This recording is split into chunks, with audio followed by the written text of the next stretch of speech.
Hello everyone, welcome to Python programming course. This is a course for everybody. Whether you have coded before or you have never coded before, this is the course for you. And in this video, we'll cover introduction to Python. Before we get started, my name is Sudeep and I've been doing data analytics, data science, machine learning for a while. Before actually writing some programming or writing some code, let's talk about introduction to Python, how to get started with Python. What is Python and why it's useful? That's very important. All the resources, notebooks, class materials that I have covered throughout the series, I'll be putting that into the GitHub and I'll share the link of that GitHub in the description as well. So what is Python? If you never used Python before, it's a versatile programming language. It's been used very widely from data analytics to data science, machine learning, and it's very user-friendly programming language. So why we have to choose Python?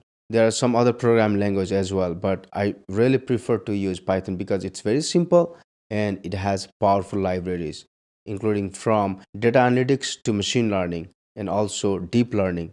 Not only that, it even has framework for building large language model. So do you want to master data science project? Definitely go with Python. Thinking about AI solutions? Embrace Python. This will definitely help you. And if you have any boring task like manual task that you have to do repeatedly, then to automate that, Python has a lot of functionalities. So learn Python to automate your boring task.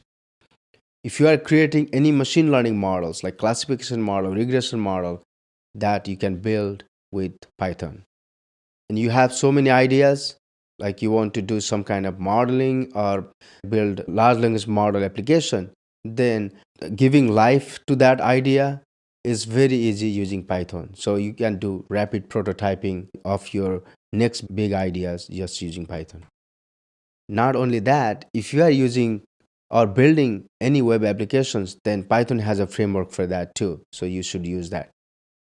And like I mentioned earlier, it has been used in many areas by many fields. For example, data analytics, artificial intelligence, data science, web development, and many more. All right, so that was quick video about what is Python and why we should use it. A little bit information about the class materials. And I really hope that you like this video and I'll see you in the next one. Thank you so much for watching.